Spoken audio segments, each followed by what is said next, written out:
अस्सलाम वालेकुम first year, कैसे हैं आप लोग? उम्मीद है खैरियत से होंगे सब लोग। हम लोग चैप्टर नंबर 4 पढ़ रहे हैं फिज़िक्स का, वर्क एंड एनर्जी। इसका एक टॉपिक रहता है inter conversion of potential energy and kinetic energy.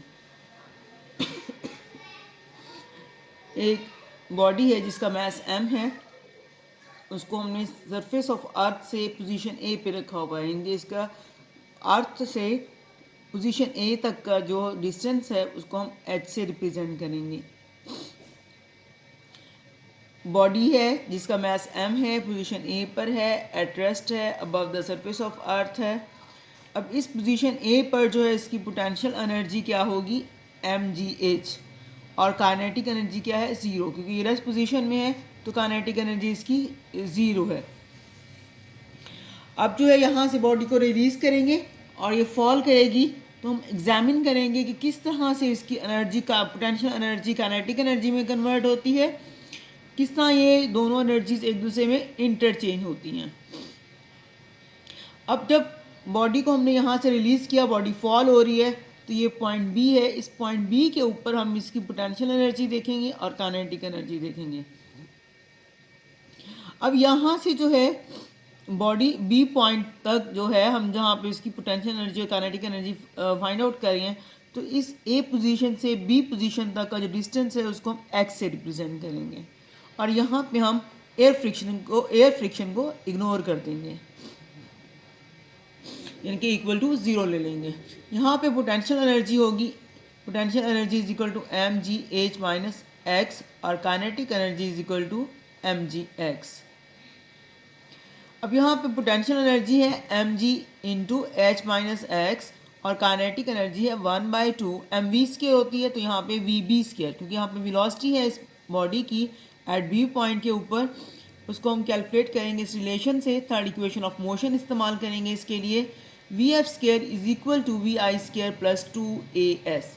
ए की जगह जी लिखेंगे, एस जो है एक्स के बराबर है, और initial velocity V I zero है, वी एफ जो है वो बी बी के बराबर है, तो यहाँ पे हम लिखेंगे V B square is equal to zero plus 2gx is equal to 2gx, यानी वी बी स्केयर किसके बराबर है, 2gx। अब हम ये वी बी स्केयर की वैल्यू जो है काइनेटिक एनर्जी में पुट कर देंगे। Kinetic energy is equal to 1/2 m v B square. V B square हमारे पास आया 2gx, ये इसमें पुट किया हमने, 2 से 2 कैंसिल हो जाएगा, तो आंसर क्या है mgx। अब total energy at b point के ऊपर क्या है, potential energy plus kinetic energy, m जी इंटू एच माइनस एक्स, ये थी इसकी potential energy at b point. अब काइनेटिक एनर्जी जो हमने अभी निकाली है वो है प्लस एम जी एक्स। इसको ओपन करेंगे, एम जी एच माइनस एम जी एक्स प्लस एम जी एक्स, प्लस और माइनस एम जी एक्स आपस में कैंसिल आउट हो जाएंगे, और आंसर है इसका एम जी एच। अब पोजीशन सी ले लें, यानी कि अब नीचे पोजीशन सी जो है इस फिगर में देखें, पोजीशन सी कहाँ है, ग्राउंड के ऊपर, अर्थ के ऊपर, यानी कि अब यहाँ बी पॉइंट से वो सी पे आई है, तो यहाँ पे वो आके ज़मीन से टकराई है, तो यहाँ पे पोटेंशियल एनर्जी जो है इसकी ज़ीरो हो जाएगी, क्योंकि हाइट जो है वो इसकी ज़ीरो हो गई है। पोटेंशियल एनर्जी ज़ीरो है, काइनेटिक एनर्जी है 1/2 एम वी सी स्केयर, जबकि वी सी जो है ये वेलोसिटी है इस बॉडी की एट सी पे, जो कि हमने फाइंड आउट करनी है। अब दोबारा हम third equation of motion use करेंगे, V C square is equal to we I square plus 2gh, यानी कि वी एफ स्केयर की जगह हमने क्या लिखा है, v C square is equal to we I square plus 2a, s होता है, एस की जगह हम एच लिखेंगे और ए की जगह जी, तो यहाँ पे वी आई ज़ीरो है, जिसकी वजह से वी सी स्केयर बराबर आ गया है 2gh। तो काइनेटिक एनर्जी में इसकी वैल्यू पुट कर देंगे वी सी स्केयर की। Kinetic energy is equal to 1/2 m v C square is equal to 1/2 m into 2gh, 2 से 2 कैंसिल हो जाएगा, एम जी एच आ जाएगा। तो टोटल एनर्जी जो है यहाँ पे आ जाएगी सी पॉइंट के ऊपर, वो क्या होगी, potential energy plus kinetic energy का सम। पोटेंशियल एनर्जी ज़ीरो है और काइनेटिक एनर्जी एम जी एच, तो टोटल एनर्जी यहाँ पे एम जी एच। अब देखिए हमने जो है पॉइंट ए के ऊपर का जो है टोटल एनर्जी फाइंड आउट की, हमने पॉइंट बी के ऊपर टोटल एनर्जी फाइंड आउट की, हमने पॉइंट सी के ऊपर टोटल एनर्जी फाइंड आउट की, तो हमने देखा कि सब पे टोटल एनर्जी ए की इसकी वैल्यू आती है, वो एम जी एच। यानी जो है एक एनर्जी की फॉर्म से दूसरी एनर्जी की फॉर्म में एनर्जी की फॉर्म चेंज हो रही है, लेकिन टोटल अमाउंट जो है उसकी वो चेंज नहीं हो रही, वो वही रह रही है। अब देखिए एज इस पॉइंट सी के ऊपर एनर्जी जो है kinetic energy is equal to the original value of the potential energy of the body, क्योंकि ओरिजिनल वैल्यू उसकी mgh थी। स्टार्ट में आपने देखा था कि उसके ए पॉइंट के ऊपर बॉडी की पोटेंशियल एनर्जी mgh थी। जब ये बॉडी फॉल करती है, जब भी कोई बॉडी को हमने हाइट से फॉल किया जाए तो उसके ऊपर ग्रेविटी की फोर्स एक्ट करती है, जिसकी वजह से उसकी वेलोसिटी इंक्रीज होती है। और जाहिर बात है जिस बॉडी की वेलोसिटी इंक्रीज करेगी तो उसकी काइनेटिक एनर्जी भी इंक्रीज करती है, यानी फॉलिंग बॉडी की काइनेटिक एनर्जी इंक्रीज करती है। जब बॉडी जो है फॉलिंग बॉडी की हाइट डिक्रीज होती है और उसकी पोटेंशियल एनर्जी डिक्रीज होती है। इस तरह से हम देखेंगे कि लॉस इन पोटेंशियल एनर्जी बराबर है gain in kinetic energy. Loss in potential energy बराबर है गेन इन काइनेटिक एनर्जी। अब देखिए ये बॉडी देखिए, ये भी है, ये एक बॉडी है जिसका मास m है। जहाँ पे जो है इनिशियल वेलोसिटी इसकी vi थी, यहाँ पे थी, तो इसकी जो हाइट है h1 है। और जो है जब इसको फॉल किया गया यहाँ से यहाँ पे बॉडी पहुँची इस पॉइंट के ऊपर, तो यहाँ अर्थ से लेकर इसका डिस्टेंस जो है इस पॉइंट के ऊपर ये h2 है। अब यहाँ पे देखिए पोटेंशियल एनर्जी जो है ऊपर होती है, तो पोटेंशियल एनर्जी यहाँ पे इस पॉइंट के ऊपर मैक्सिमम होती है। तो यहाँ पे जब उसको फॉल किया जाता है तो इसकी पोटेंशियल एनर्जी डिक्रीज होना शुरू हो जाती है, यानी लॉस इन पोटेंशियल एनर्जी। तो लॉस इन पोटेंशियल एनर्जी किसके बराबर है? mgh1 minus h2 is equal to 1/2 m v2 square minus v1 square. v1 और v2 जिसकी वेलोसिटीज़ हैं बॉडी के ऊपर, यानी कि यहाँ पे इस पे यहाँ पे v1 वेलोसिटी होगी और यहाँ पे इसकी वेलोसिटी v2 है। अब जो है ये उस वक्त ये रिजल्ट ट्रू होगा, कौन सा रिजल्ट कि लॉस इन पोटेंशियल एनर्जी बराबर है गेन इन काइनेटिक एनर्जी, उस वक्त ये ट्रू होगा कि हम जब एज्यूम करेंगे कि फ्रिक्शनल फोर्स जो है वो ज़ीरो है, या फ्रिक्शनल फोर्स को हम इग्नोर कर देंगे। लेकिन अगर हम कंसिडर करते हैं फ्रिक्शनल फोर्स को, हम देखेंगे प्रेजेंट है, तो उस वक्त देखते हैं कि उसकी जो है एनर्जी पर क्या अफेक्ट होता है। तो फिर इसकी जो जाहिर बात है अब इस पॉइंट के ऊपर, हाईएस्ट पॉइंट के ऊपर उसकी टोटल एनर्जी जो पोटेंशियल एनर्जी के बराबर होती है, पोटेंशियल एनर्जी मैक्सिमम होती है इस पॉइंट के ऊपर। तो पोटेंशियल एनर्जी जो है उसका कुछ पार्ट जो है वो यूज होगा against the friction equal to FH।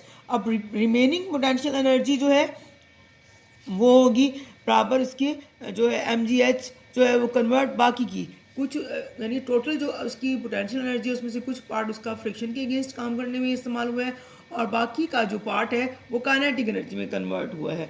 ये देखिए यहाँ पे mgh माइनस FH ये है, यहाँ पे इसकी पोटेंशियल एनर्जी बराबर है 1/2 mv स्केयर। mv स्केयर क्या है? ये इसकी काइनेटिक एनर्जी है। mgh माइनस FH क्या है? ये mgh उसकी kinetic energy, potential energy minus FH क्या है इसमें, जो उसको फ्रिक्शन के अगेंस्ट काम करने में जो एनर्जी उसने इस्तेमाल किया वो है। mgh FH उधर से चला जाएगा 1/2 mv स्केयर प्लस FH। तो लॉस इन पोटेंशियल एनर्जी बराबर है gain in kinetic energy plus work done against frictional force. ये क्या है? Work done against frictional force. अब ये टॉपिक यहाँ पे एंड हुआ है, तो अगला छोटा सा एक टॉपिक देख लेते हैं कि कंजर्वेशन ऑफ एनर्जी। अब अभी हमने जो है ये जो टॉपिक किया इससे पहले वाला, उसमें हमने देखा कि पोटेंशियल एनर्जी और काइनेटिक एनर्जी कैसे आपस में एक दूसरे में इंटरचेंज हो रहे हैं, यानी कि काइनेटिक पोटेंशियल एनर्जी चेंज हो रही है काइनेटिक एनर्जी में और काइनेटिक एनर्जी चेंज हो रही है पोटेंशियल एनर्जी में। तो kinetic energy and potential energy जो है बहुत डिफरेंट फॉर्म्स ऑफ जो है मैकेनिकल एनर्जी। अब टोटल किसी भी मैकेनिकल एनर्जी की जो होती है बॉडी की टोटल मैकेनिकल एनर्जी जो है वो सम है किसका? काइनेटिक एनर्जी का और पोटेंशियल एनर्जी का। क्योंकि हमने वहाँ पे जब उस टॉपिक में जो लास्ट टॉपिक हमने किया उसमें देखा था कि total energy is equal to potential energy plus kinetic energy is equal to constant. हमने 3 पॉइंट्स के ऊपर बॉडी को देखा था A, B और C। तीनों पे हमने देखा कि A पे भी उसकी टोटल एनर्जी mgh है, B पे भी mgh है और C पे भी mgh है। लेकिन फ़र्क ये था कि पोटेंशियल एनर्जी काइनेटिक एनर्जी में कन्वर्ट हुई थी और काइनेटिक एनर्जी पे जो है फिर वो जब बॉडी फॉल कर रही है उसकी पोटेंशियल एनर्जी लॉस होती चली जा रही है जो कि कन्वर्ट हो रही है काइनेटिक एनर्जी में, लेकिन टोटल अमाउंट ऑफ एनर्जी जो है वो कंजर्व है। तो ये एक लॉ बन गया, law of conservation of energy, जिसकी स्टेटमेंट है कि energy can not be destroyed, it can be transform from one kind into another but the total amount of energy remains constant. यानी कि एनर्जी जो है कभी भी डिस्ट्रॉय नहीं होती, ये ट्रांसफॉर्म होती है एक काइंड से दूसरी काइंड में, लेकिन टोटल अमाउंट ऑफ एनर्जी जो है वो कांस्टेंट रहती है। ये एक बेसिक लॉ है फिज़िक्स का जो हम डेली ऑब्जर्व करते हैं कि एनर्जी ट्रांसफॉर्म हो रही है एक फॉर्म से दूसरी फॉर्म में, लेकिन एनर्जी जो है डिस्ट्रॉय नहीं हो सकती है। ये एक लॉ है इसका बेसिक फ़िज़िक्स का। इस तरह से अभी हमने देखा कि जो फॉलिंग बॉडी है उसकी पोटेंशियल एनर्जी कन्वर्ट हो रही है, चेंज हो रही है काइनेटिक एनर्जी में। लेकिन जब ये भी देखा गया कि काइनेटिक एनर्जी जो है जब बॉडी स्ट्राइक करती है ग्राउंड से तो काइनेटिक एनर्जी चेंज हो जाती है हीट और साउंड में। अब यहाँ पे एनर्जी ट्रांसफ़र हो गया है कि एनर्जी जो है डिसअपेयर हुई है, यानी कि अगर टोटल एनर्जी हम देखेंगे यहाँ कुछ एनर्जी जो है डिसअपेयर हो जाती है जब बॉडी स्ट्राइक करती है ग्राउंड से, तो लॉस होती जाती है एनर्जी। लॉस्ट एनर्जी कहाँ जाती है, वो हीट में कन्वर्ट हो जाती है, ज़ाया हो जाती है, डिसिपेट हो जाती है। तो ये था law of conservation of energy. उम्मीद आपको समझ में आ गया होगा। अगर नहीं समझ में आया तो आप क्वेश्चन कर सकती हैं। आप अपनी कमेंट बॉक्स में महानूर से क्वेश्चन पूछिए, फिर महानूर मुझसे पूछेंगी। ओके, थैंक यू, अल्लाह हाफिज़।